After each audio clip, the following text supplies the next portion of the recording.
Well, we are getting started in what is most likely going to be one of the strangest school years we are ever going to have. We are in a strange new world. I hope that's not copyrighted. And we've got to try to figure this out as teachers. And so I just want to be a voice out there giving some recommendations on kind of how to navigate this space.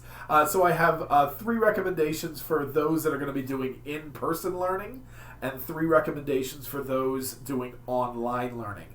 And I know I've been talking to some teachers around the nation, and some of them are doing both. They have responsibilities at the same time, even, of in-person and online learning simultaneously. Not going to be easy. Here's my recommendations. So number 1 for in-person learning, keep calm. The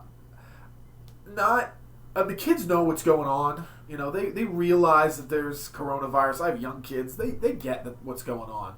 What you don't know is how the parents have been kind of treating this. Some kids are going to be coming in very scared. Some kids are going to be coming in just totally lackadaisical, and those groups are going to be interacting with each other. As a teacher, I think our kind of tone is going to be one of, hey, we have things we got to do. We have rules. We have things we need to wear, things we need to do, and we're going to follow the rules. We're going to be wise. We're going to be smart. But we're not going to be unnecessarily scared. And I think the calming thing, at least for me, is, our students, statistically speaking, are going to be fine. We're the ones that are thinking through, like, what about the health of some of our teachers, and what about when they go home with their grandparents? Yeah, that's what we're concerned about, but let's not put that on the kids. They're not contemplating all of that, and we don't need to put that on them. Especially, you might not feel like you're going to get all the tools you need from administration to keep kids safe in the way that you think, at least in the way that you think you could. And obviously that's not something that we can talk about with the students. It's something we got to just deal with on our own. The second recommendation I have is you got to get creative. There are going to be things that you do as a teacher and that your school does in general. It's kind of like your bread and butter. And you know what? You're not going to be able to do some activities you're used to doing. There are going to be some regular activities that just cannot happen in this world. And so we've got to come up with alternatives. Don't just cancel things. Don't just say, this isn't happening. This isn't happening, but this is happening instead. And those solutions, fight for them to be as good as they would have been.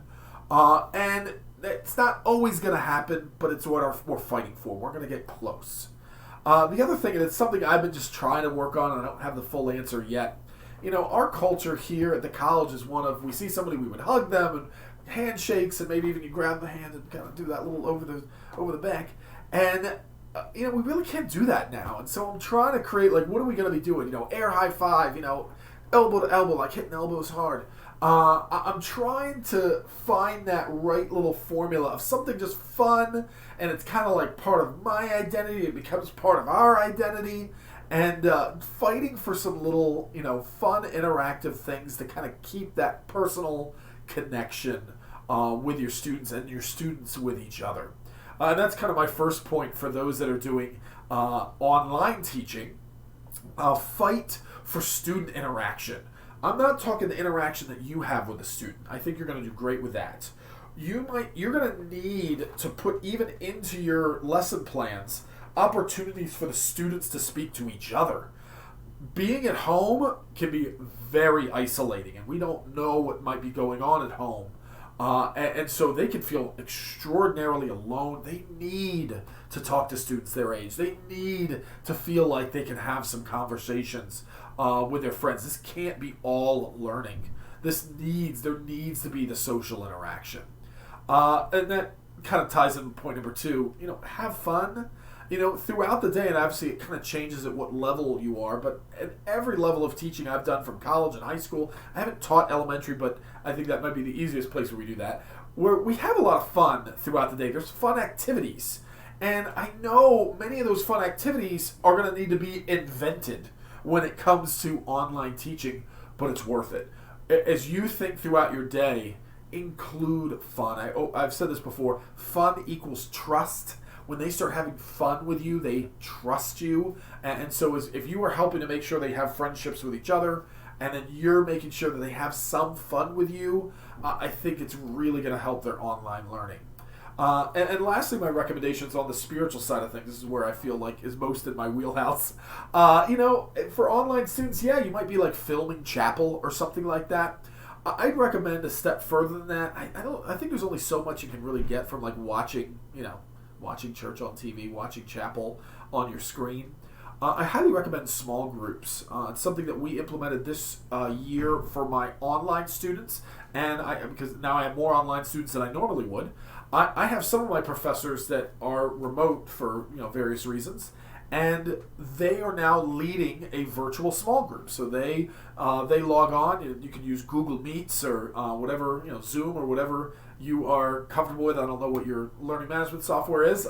We use Kaltura through Canvas, and so you can have great interactions, great Bible studies with teachers, leaders, and students. And it's something that you can incorporate into your school day. I recommend doing that weekly. I don't think that should be something that it's separated very far. I think every week the student should be a part of a Bible study, that there's not things to memorize and homework to do. They're just getting to study the Bible together in community with several of their students and a staff member.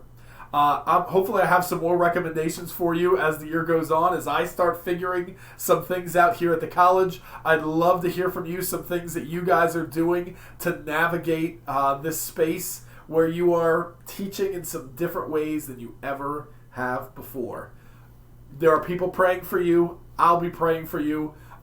You will do great. I think this is going to be a great year. I think when we are pressed into coming up with solutions is, I think, where teachers shine the most.